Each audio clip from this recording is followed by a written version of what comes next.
Haleluya.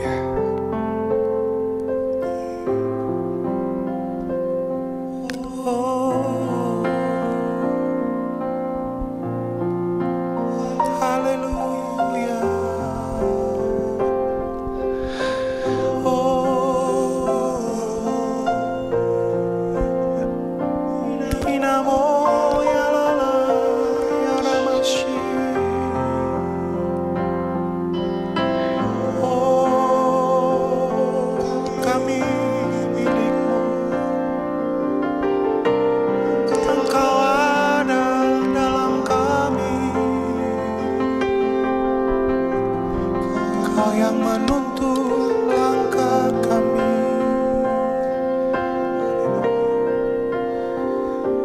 ku sadar tak semua dapat aku miliki di dalam hidupku, hatiku percaya rancanganmu bagiku adalah yang terbaik. Walau ku tak dapat melihat semua rencanamu, Tuhan, namun hatiku tetap memandang padamu. Kau tuntun langkahku, walau ku tak dapat berharap atas kenyataan hidupku, namun hatiku tetap memandang padamu. Kau ada untukku. Oh, terima kasih. Ora hara basyata, ora bahara basyera hara. Ku sadar tak semua dapat aku miliki di dalam hidupku, hatiku percaya rancanganmu bagiku adalah yang terbaik. Oh, walau ku tak dapat melihat semua rencanamu, Tuhan, namun hatiku tetap memandang padamu. Kau tuntun langkahku, walau ku tak dapat bertahan atas kenyataan hidupku, namun hatiku tetap memandang padamu. Kau ada untukku, walau ku tak dapat melihat semua rencanamu, Tuhan, namun hatiku tetap memandang padamu. Kau tuntun langkahku, walau ku tak dapat bertahan atas kenyataan hidupku,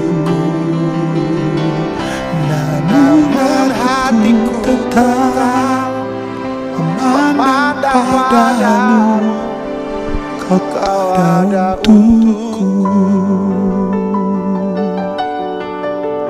namun hatiku tetap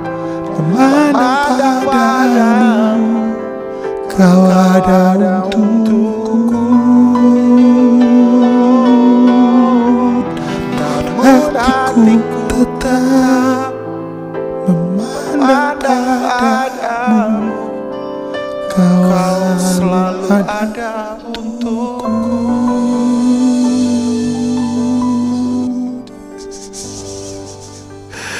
Oh, terima kasih. Kau selalu ada untuk kami, Tuhan. Kau selalu ada bersama kami, Tuhan. Kau selalu ada, Kau selalu ada. Bahkan kami percaya kami ada di dalam-Mu dan Engkau ada di dalam kami. Oh, terima kasih Tuhan. Terkadang kami memang tidak bisa melihat, kami tidak bisa mengerti perbuatan-perbuatan-Mu, cara-cara-Mu, tapi kami mau selalu percaya, kami mau selalu tunduk, kami mau selalu Tuhan mengikuti setiap nasihat dan petunjuk-Mu ya Bapa. Terima kasih Tuhan, terima kasih. Terima kasih untuk hari ini, terima kasih untuk waktu ini. Tuhan, biarkan hari ini kami boleh terus mengalami Tuhan. Kami boleh terus haus dan lapar akan Tuhan. Kami boleh terus dituntun Roh Kudus. Engkau kuasai kami sungguh-sungguh. Kuasai pikiran, perkataan, tindakan kami Roh Kudus. Di dalam nama Tuhan Yesus Kristus, di dalam nama Tuhan Yesus Kristus. Terima kasih Bapa. Kami mengucap syukur, kami berterima kasih kepadamu di dalam nama Tuhan Yesus Kristus. Haleluya, amin. Puji Tuhan, haleluya. Shalom, shalom dan shalom semuanya. Haleluya. Saya mengajak kita membuka satu kebenaran firman Tuhan dari Mazmur 37 ayat 1 sampai 7. Saya kasih tema hari ini adalah PBB. Apakah itu PBB? Nanti kita akan melihat ya apa itu PBB. Yang jelas tidak ada hubungannya dengan PBB yang merupakan perserikatan bangsa-bangsa itu ya, bukan ya. Tapi ini hubungannya sama firman Tuhan, maksudnya gitu. Oke. Nah, firman Tuhan berkata dari Daud, jadi jelas nih Daud yang menulis. Jangan marah karena orang yang berbuat jahat. Jangan iri hati kepada orang yang berbuat curang. Sebab mereka segera lisut seperti rumput dan layu seperti tumbuh-tumbuhan hijau. Percayalah kepada Tuhan, lakukanlah yang baik, diamlah di negeri dan berlakulah setia. Dan bergembiralah karena Tuhan, maka Ia akan memberikan kepadamu apa yang diinginkan hatimu. Sebetulnya dalam terjemahan lain bukan diinginkan, apa yang dibutuhkan di dalam hidupmu. Ya, serahkanlah hidupmu kepada Tuhan dan percayalah kepadanya, dan Ia akan bertindak.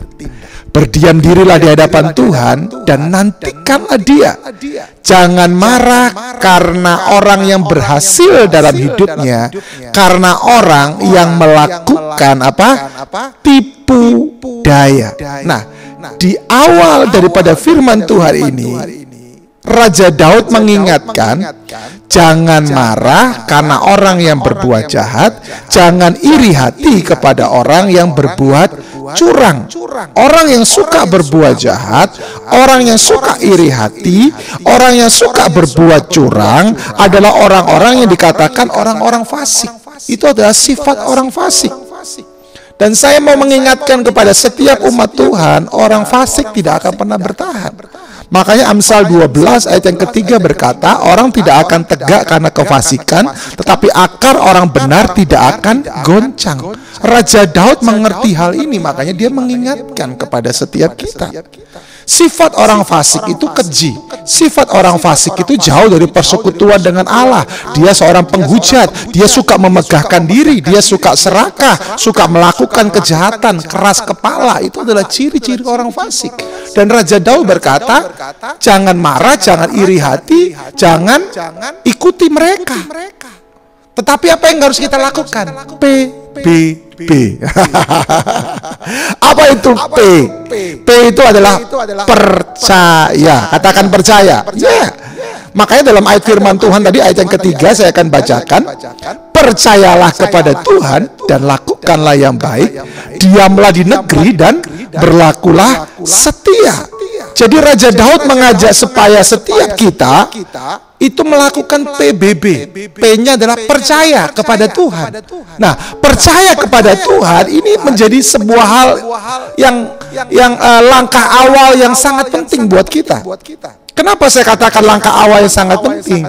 Karena ketika kita mulai percaya kepada Tuhan, maka langkah-langkah selanjutnya pasti kita akan mengikuti juga jejak langkahnya Tuhan. Katakan amin. Ya. Karena ketika kita nggak percaya kepada Tuhan, kita bisa kecewa ketika kita melihat orang-orang fasik seolah-olah mereka berhasil dalam hidupnya, seolah-olah mereka dipuji dalam kehidupannya, seolah-olah mereka memiliki segalanya, padahal firman Tuhan tadi berkata bahwa hari-hari mereka itu akan habis lenyap. Jadi hidup kita tuh harus senantiasa percaya kepada Tuhan. Jangan kita panas, jangan kita kecewa ketika melihat orang fasik itu seolah-olah berhasil, jangan. Tapi biarlah kita selalu percaya kepada Tuhan. Nah, orang yang percaya kepada Tuhan, dia nggak akan pernah iri hati. Orang yang percaya kepada Tuhan, dia akan sadar bahwa Tuhan itu adil. Apa yang ditabur pasti akan dituai. Apa yang ditabur oleh orang fasik pasti akan dia tuai. Tapi apa yang ditabur oleh kita orang-orang benar, itu juga pasti akan kita tuai. Itulah orang yang percaya kepada Tuhan. Makanya itu Raja Daud mengingatkan hari ini kepada setiap kita lewat firman Tuhan ini, ayo senantiasa percaya kepada Tuhan. Ada lagu yang berkata, percayalah kepada Tuhan dengan segenap hatimu. Perhatikan, dengan segenap hati. Wong Jawa ngomong pasrah bongkoan. Betul-betul percaya, udah. Ya namanya percaya ya percaya. Apapun yang terjadi, situasinya bisa berubah, pokoknya percaya. Sekarang kita bisa ngomong percaya, tapi ketika kita ada di ujung daripada maut, ketika kita ada di tepi jurang, ketika kita ada di sebuah penghakiman manusia, bisakah kita senantiasa percaya kepada Tuhan? Ada sebuah cerita true story bagaimana seorang anak sekolah minggu ketika terjadi kerusuhan di Ambon, ketika dia diperhadapkan, dia hendak dibunuh, dia dikasih tawaran, tolak Yesus, ingkari Yesus, tapi dia tetap berkata beta Laskar Kristus. Sampai akhir hidupnya dia, walaupun dia harus mati dengan cara dibunuh dengan sangat kejam, dia tetap berkata apa? Beta Laskar Kristus. Nah, itulah percaya. Tetapi terkadang hari-hari ini kenyamanan bisa membuat kita nggak percaya. Hati-hatilah.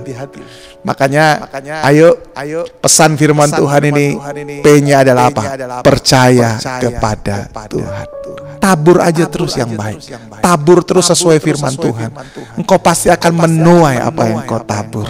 Haleluya. Amin. Kalau kita nggak percaya kepada Tuhan, kita mau percaya kepada siapa lagi? Hari-hari ini kita nggak bisa percaya sama manusia. Hari-hari ini kita nggak bisa percaya sama harta benda. Hari-hari ini kita nggak bisa percaya sama posisi kedudukan. Karena memang manusia bisa mengecewakan. Harta benda itu nggak bisa menjamin kita. Posisi juga tidak bisa menjamin kita. Hanya nama Yesus yang bisa menjamin kita. Katakan amin. Iya. Jangan percaya kepada pengalaman, karena tidak selamanya pengalaman itu bisa menolong engkau, tapi Yesus pasti bisa menolong engkau. Ayo percayalah kepada Tuhan. Haleluya. Kemudian yang kedua itu adalah apa? B. Apa itu B? Coba kita baca ayat yang keempat. Saya akan bacakan ayat yang keempat. Dan bergembiralah karena Tuhan, maka Ia akan memberikan kepadamu apa yang dibutuhkan oleh hatimu atau oleh hidup. B yang kedua adalah apa? Bergembira. Haleluya. Kata bergembira di sini memiliki pengertian kita orang yang mudah mengucap syukur. Orang yang bergembira, orang itu akan mudah mengucap syukur. Walaupun yang dia alami nggak seperti yang dia harapkan ataupun dia duga-duga, tapi dia akan tetap bergembira. Karena apa? Karena orang yang bergembira di dalam Tuhan adalah orang yang mengerti bahwa Allah turut bekerja dalam segala sesuatu untuk mendatangkan apa? Kebaikan. Wow, luar biasa kan? Dan orang yang bersyukur adalah orang yang mengerti itu. Makanya itu hari-hari ini ayo bergembira. Bergembira itu saya percaya sama dengan buah roh, bersukacita. Saya sudah pernah menyampaikan, sukacita bukan yang dari luar, tapi sukacita yang dari dalam. Karena apa? Karena kita tahu sukacita sorga akan terus mengerjakan segala perkara yang baik dalam kehidupan kita dan membuat kita bisa bersyukur. Makanya Raja Daud berkata, bergembiralah karena Tuhan. Bukan bergembiralah karena manusia. Bukan bergembiralah karena harta. Bukan bergembiralah karena posisi. Bukan. Bergembiralah karena Tuhan. Walaupun kau belum sampai di posisi yang kau inginkan, tapi kalau kau bergembira, kau akan mudah bersyukur. Terima kasih Tuhan. Memang aku belum sampai di posisi ini Tuhan. Aku baru sampai sini. Oh enggak apa-apa. Terima kasih. Aku bersyukur Tuhan. Nah itu. Amin. Karena kita harus akuin loh ya, sebagai manusia kita itu punya tujuan, bahkan kita punya ambisi. Ya, nggak salah kita punya ambisi. Yang salah adalah ketika ambisi itu akhirnya membuat kita melakukan kejahatan, itu yang salah. Kita punya ambisi, saya punya tujuan, saya punya ambisi. Tuhan, aku pengen dong sampai seperti ini. Nggak salah. Tapi tetap kita serahkan itu semua kepada Tuhan. Tapi tetap kita bergembira karena Tuhan, walaupun kita belum mencapai itu, kita tetap bisa bersyukur. Kalau Bapak Ibu Saudara tanya apakah saya sudah bisa mencapai semua ambisi saya? Ya, belum, masih banyak, masih jauh. Tapi dalam posisi seperti ini saya tetap bersyukur. Terima kasih Tuhan. Nah itu, orang yang bergembira kan seperti itu. Ya, mungkin Bapak Ibu Saudara mendengar kata ambisi ini kayaknya selalu konotasinya negatif ya. Padahal sebetulnya enggak loh ya. Tapi saya nggak akan bahas tentang ambisi hari ini. Mungkin di episode selanjutnya saya akan membahas. Tetapi yang jelas, ayo kita mau bergembira karena Tuhan. Dan yang kedua, orang yang bergembira adalah orang yang mencukupkan diri dengan yang ada. Iya.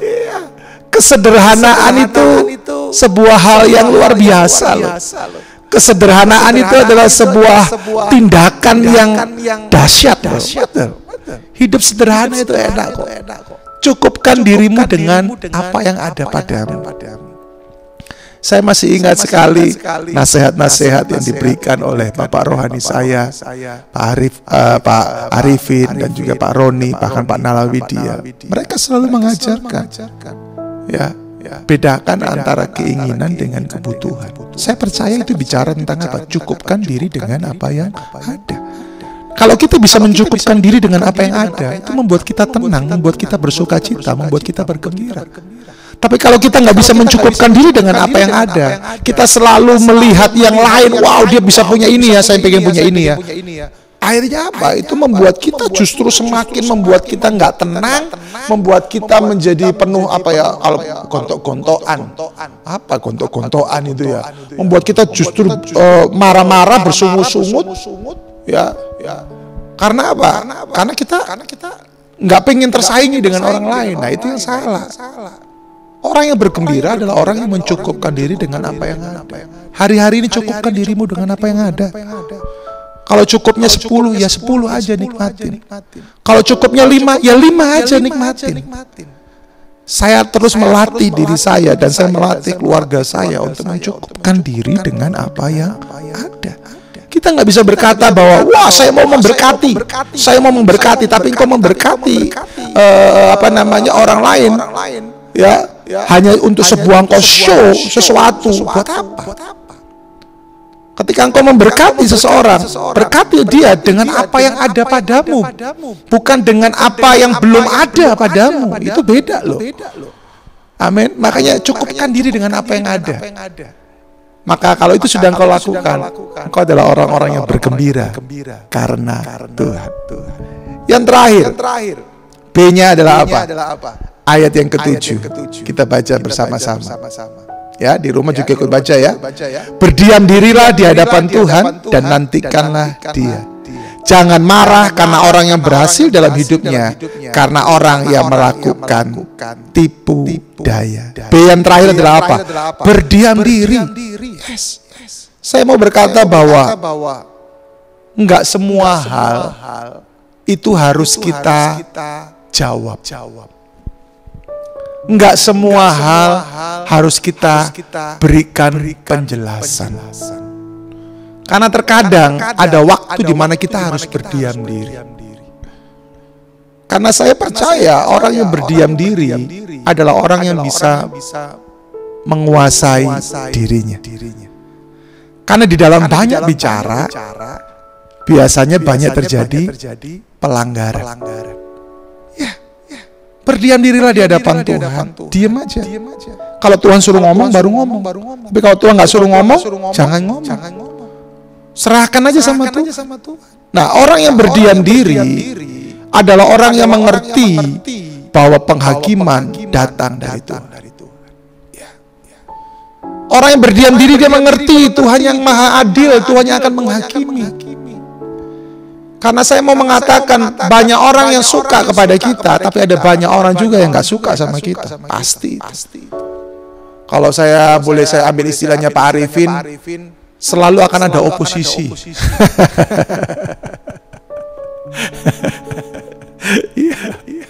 Itu memang betul terjadi loh. Akan selalu ada oposisi. Sudahlah, serahin aja sama Tuhan, berdiam dirilah sama Tuhan. Orang yang suka ngomongin kita, akan tiba waktunya penghakiman Tuhan akan datang kok sama orang itu. Tenang aja. Makanya itu berdiam dirilah di hadapan Tuhan. Jangan berdiam diri di statusmu. Jangan berdiam diri di balik punggung orang lain apalagi. Berdiam dirilah di hadapan Tuhan. Ya, semuanya menuju kepada Tuhan. Berbahagia karena Tuhan, berdiam diri kepada Tuhan, percaya kepada Tuhan. Semua itu PBB. Untuk itu hari-hari ini ayo berdiam dirilah kepada Tuhan. Ini juga bicara tentang apa? Sukai terus hadirat Tuhan. Amin. Sukai terus keintiman dengan Tuhan. Ya, saya mau berkata bahwa di dalam hadirat Tuhan kita bisa belajar banyak hal. Yes, saya ngalamin sendiri kok. Bukan berarti kita nggak sekolah loh, ya enggak. Kalau kita punya kesempatan untuk kita sekolah, kita studi, kita belajar, do it, lakukan. Tetapi di dalam hadirat Tuhan kita juga bisa diajar banyak oleh Tuhan. Ada pewahyuan-pewahyuan yang akan Tuhan berikan. Ada visi-visi yang akan Tuhan berikan. Saya percaya visi-visi besar yang lahir dari pemimpin-pemimpin besar. Visi-visi besar yang lahir dari Pak Arifin, Pak Roni, Pak Nalawidia. Itu juga saya percaya lahir dari persekutuan mereka di hadapan Tuhan. Keintiman mereka kepada Tuhan. Saya cuma mau mengingatkan setiap jemaat Tuhan, ayo hari-hari ini terus tetap sukai hadirat Tuhan. Amin. Di dalam hadirat Tuhan, Tuhan bisa membuat perubahan. Yes, saya percaya itu. Orang yang ada di hadirat Tuhan, orang itu akan betul-betul mengalami perubahan, dan orang di sekitarnya akan melihat, bener loh ya, orang ini kalau melayani ada sesuatu urapan yang nyata yang mengalir, dan itulah hadirat Tuhan yang bekerja dalam hidup kita. So hari ini PBB, percayalah kepada Tuhan. Amin. Berbahagialah karena Tuhan. Berdiam dirilah kepada Tuhan. Haleluya. Dan untuk itu hari ini jangan mau iri hati sama orang-orang fasik. Orang-orang fasik lama-lama mereka akan bablas semuanya. Amin. Mari kita berdoa. Bapa, terima kasih untuk hari ini. Terima kasih untuk firman-Mu. Berikan kami kepekaan, berikan kami kemampuan untuk kami bisa mempraktekannya. Terima kasih. Diberkatilah orang-orang yang mengandalkan Tuhan. Diberkatilah orang-orang yang menaruh hatinya kepada Tuhan. Dan diberkatilah mereka yang dengar firman Tuhan. Terima kasih dalam nama Yesus. Amin. God bless. Jangan lupa satu orang bagikan kepada satu orang. Dan bila Bapak Ibu Saudara diberkati dan rindu menjadi berkat, jangan lupa baca juga di kolom deskripsi supaya Bapak Ibu Saudara terus bisa mendukung pelayanan ini. God bless.